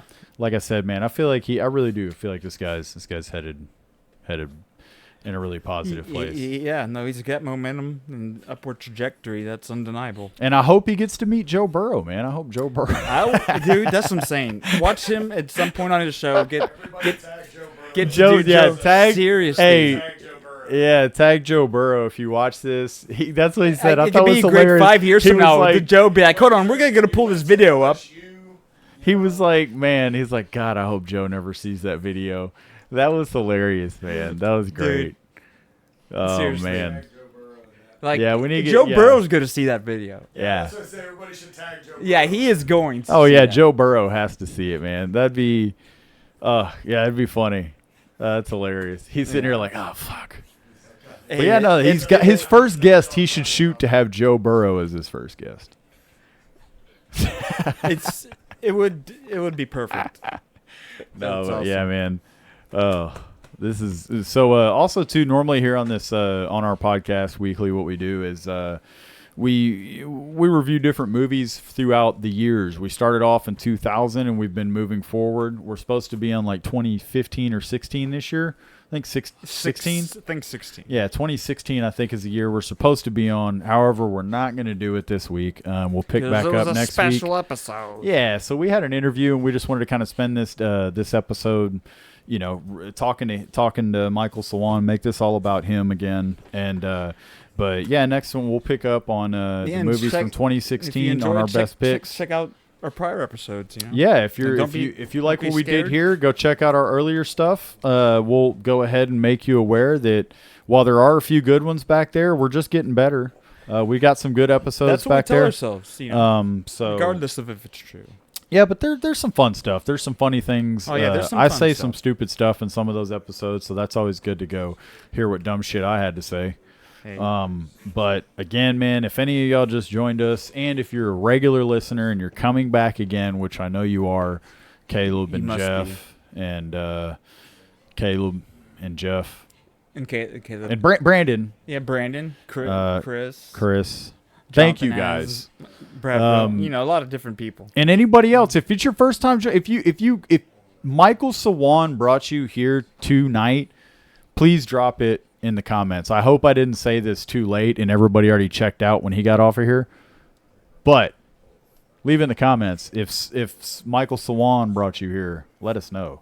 Yeah, And go buy his shit. yeah. Come on, dude. Look at this shirt. I like seriously. It was so hard for me just to go into the gas station and buy beer and do my thing. He's all people were shirt. He was stopping like, me. "How does it look?" It's like he didn't even have one almost. He's like, "Wait, is it pretty? How's the pixel?" Oh, dude. It's He like, didn't wait, even has he know. not even seen one of these? Nah, why would he, dude? He's just making shit Exactly. happen. He doesn't have time to sit here and do Yeah, that. He's just like, put it out below there. him. Yeah, this is. Oh, and dude, I got it. And that's what I got to say. If y'all want this sick shit, I didn't even tell y'all that. Maybe we should, I hit him up, be like, hey, get us a discount code. But y'all should, I think this is on his website. It's nothing really hard to find. Or his Instagram. You go to his Instagram page, and then just down there in his bio, he's got SoftmaxPlus.com. And then you scroll down, you'll see 3 little tabs. One will be for Amazon, the middle's merch, and then the other one's Barnes & Noble. You can get this shirt on there. It's nice to tell people how to navigate a website. So, you know, go on there and check that out and buy it. Yeah. Any other websites would you like to teach people how to navigate? No, I think, I mean, I can tell you whatever you want. DMV? The DMV website? But how to click on things and get to, you know, different sections that Trick is not to accidentally double click. don't accidentally double click. Yeah. And if you're old, don't you said- accept those suitors. Don't think that old man loves you because it's a scam. Mm-hmm. Yeah, there's a lot of scams The old out people there. are getting scammed, man. Oh, yeah, old people get scammed all the time. It happens. Yep. Had somebody try and scam my grandmother by saying it was my sister in jail or something, and they needed a With Home AI, Depot man. gift card. AI They and needed a Home deepfakes. Depot gift card. Yeah, no, but I'm get just 'em saying out. it could get even worse. With Yeah. AI and deepfakes and Yeah, well, you dude. why don't you tell people about the internet and AI? No, Why don't you tell people about deepfakes? You want to tell them how to navigate the internet and look up AI? I'm, I but think I you am should. not going to tell them about his deep reels Oh, there you go. because Speaking that's of not that the world ain't ready for that. deep reels. Yeah, you should check that out. Beware, Yeah. Matt's Good- got a lot of good luck info on finding those anything. things. I've scraped it. I've removed all trace from the internet. You didn't think I could do that? Of deep reels. Yeah, Sheesh. yeah, dude. The old ways. Yeah, man. You don't even know. I Well- made half the internet. Uh, I didn't mean to though. yeah. Well, I think Al Gore would have something to say about that. Yeah, me and Al Gore used to hang out. Is all I gotta say. I think he'd have something to say about that. Yeah, it's an inconvenient lie, is what it is. That's awesome. You know, Love Story was about him and Tipper, right? Yeah, come on. Of course. I knew that. I would have guessed that if they said, "Who do you think this is about?" I've been like, based on all the couples I know, that's probably good. That's probably Alan Tip. Alan Tipper. That's Alan Tip right there. Tip. Yep. That's what we call him. Yeah, I don't know, dude. Tip. She makes a killer casserole. I don't even like casseroles. I'm a big casserole fan. I love green bean casserole. I go hard on that. I go. Let's see. What else? What is it? The broccoli rice casserole. Broccoli rice casserole. I go hard on. Y'all shut up and let me That all cook. sounds bad. No, what are you talking about? You know what's funny? I wanted. I don't know if you read. We got a comment on. I split out. I cut out. Did our segment on the blue dot effect. And someone left a comment. They said I got on here expecting to hear about the blue dot effect, but I ended up just hearing about racism. Is that really? Yeah. Oh my god, that's awesome. Well, yeah, because Matt like started bringing up like talking about black and white, and I'm like, you got to be a little more descriptive. So I like kind of was like, yeah, I think this is what he means. If you, we do. Yeah. I feel like by the end of that, do a very good job of Oh yeah, explaining it. yeah, but he didn't. I think No, that's funny. hilarious, That's though. funny that's 'Cause what I he can latched on. see So that. that's funny. I can No, see absolutely. that. And it That's can be hilarious. like, And the okay, fact this is that he- really just a racist who Well, wants that's to like- justify his racism. It's a long way around the barn to say some racist. That's like the video I put up about cleaning stuff out, and that guy commented, he's like S-word counter, and then he just flipped he like put the infinity symbol up. Yeah, that was it's great. funny because I just remember feeling like you kept trying to get away from racism when we were talking about it. Well, I was trying to be more. I was trying to But I be feel more like you were- specific. It's yeah. not that I. It, well, and let me be frank. I think you should always get away from racism. Oh well, I mean, But- from being racist. Yeah, but But talking about it, it can't avoid the elephant in the room, no matter what color it is. I mean, to an extent, yeah. I'll let you say whatever you think is funny. I think the thing is that a racist joke? Just joking about racism? No, it's not. Not at all. Or is No, that I the, don't. If you're offended by it, that's the blue dot effect. No, not offended at all by it. Not I'm you, just- but if I was gonna you say I'm aware. are. I'm aware. I'm not. I'm Just I'm the- aware of the world that I live in. Yes. I'm very much self-aware of the world that I'm existing in. And that's why it's like, let's take everything taboo and just joke about it without actually targeting anybody. you Yeah. know? Well, you. Good luck. I'm down luck? with it. I'm down with it, but You're like, I might have you to find keep a new pushing partner. some jokes that are like, man. What am I? Who am I even offending? No, I don't know. Like nobody yet. Nobody yet. I'm just trying to figure that out. Okay, this is your research and development. I'm good. I cut It is. grass. And you could be like, okay, well, this could be the Mikey podcast from now on. We had a liability. We had a risk. We had a risk factor, and you're sitting right next to me. No, man. Not a risk. It's But- all right. There's a I world get- where I I get- can speak. I understand dream the of jokes you're making and the I don't. satire and all of that. I get it. Who said anything about jokes? I get Ain't it. no time for jokes. Yeah. It's like the world is a serious place. So I'll let Exactly, you dude. take us out. Well, I was thinking Italian. Italian would be fine with me. No, rec. We should throw a couple. Your obvious rec. I mean, I guess we should double down on a rec for our special guest. That only makes sense. Okay. I think you should, yeah. Yeah, we doubled down. Double down on the Rex. I read Book Messiah, which is his first one. Bookie Messiah. Bookie Messiah. Yeah, Book Messiah. Bookie Messiah. I enjoyed it, and obviously it was his first one. He sounds like any artist. The first thing they're gonna not feel not as refined, which makes sense. It was enjoyable. Yeah. So I definitely recommend checking out. I got it for like $2 or $3, the digital version. So any one of his 4 books, but he's got that, Pear Sociopath, When in Doubt, and then Pizza something's Pepperoni Powerhouse. Pepperoni Powerhouse. Pepperoni Powerhouse. Yes. And to those of you who are watching, When in Doubt and Pepperoni Powerhouse. And I judge this book That's by what the we should cover have asked. because is it has a the fucking art. gun on it. If he just got generic art or who he got to do the. Yeah, I can always just message him too.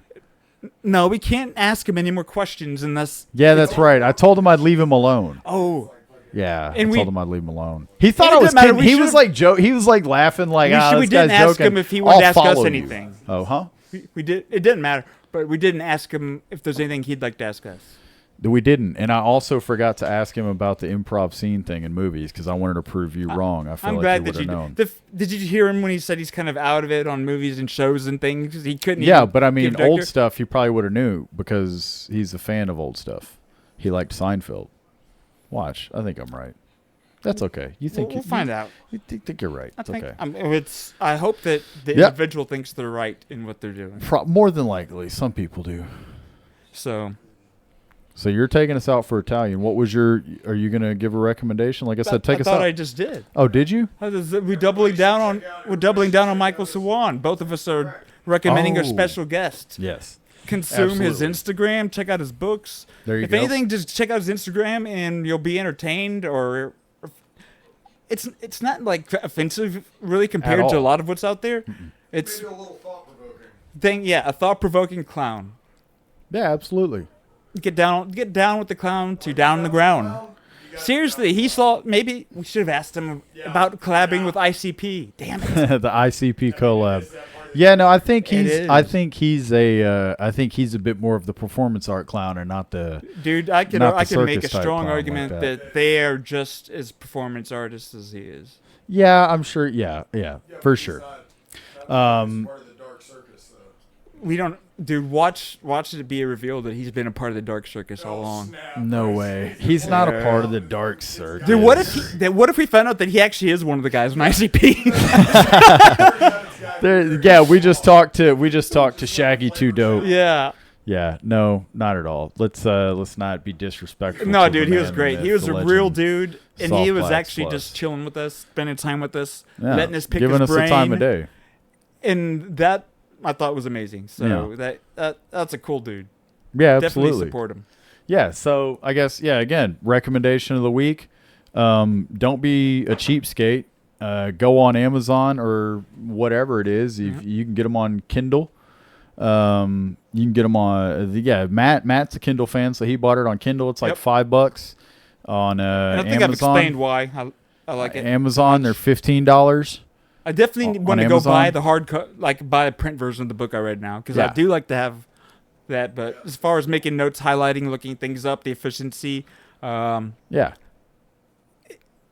I feel like it's okay. You can read hardcover books. Yeah, have fun with your Kindle until it runs out of battery. But It's never gonna die. but no, to have fun with it until somebody steals all 700 of your books.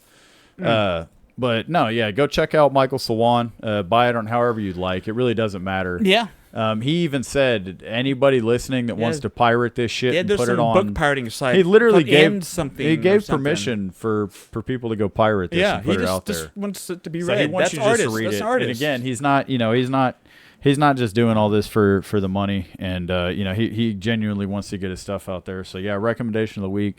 Go check. Not just buy his stuff. Not just that. That's not the rec.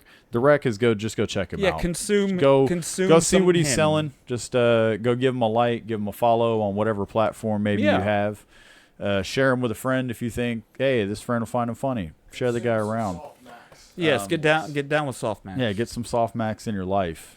And the other recommendation that I would have from there, I mean, how many times do I have to say we're doubling down? That means both of us are I would giving our rec say- to Michael. So to not tell your friends what to do, to let them do what they I'm want. just trying. I'd say we that started would to, be are my we gonna say that we recommendation. can have multiple recs now? Would be to just to live your life and don't listen to the peanut think- gallery that's telling you what to do. I think the whole turn off the editor, maybe leave it on a little bit. Live your life, Just leave it on a tiny bit. and drink plenty of coffee. Sometimes But- Miller with emergency. Miller and that I'm trying. Oh my That's god! a flying pug. I do want to try that.